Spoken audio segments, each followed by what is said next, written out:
श्रीकृष्ण। ॐ श्री परब्रह्मणे नमः। वसुदेवसुतं देवं कंसचाणूरमर्दनं देवकी परमानन्दौ कृष्णं वन्दे जगद्गुरुं।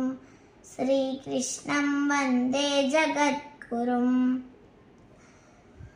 ॐ श्री परमात्मने नमः। श्रीमद्भगवद्गीता अथ 12. अर्जुन उवाच एवं सततयुक्ता ये भक्तास्त्वां पर्युपासते ये चाप्यक्षरमव्यक्तं तेषां के योगवित्तमाः। श्रीभगवानुवाच मय्यावेश्य मनो ये मां नित्ययुक्ता उपासते श्रद्धया परयोपेतास् ते मे युक्ततमा मताः।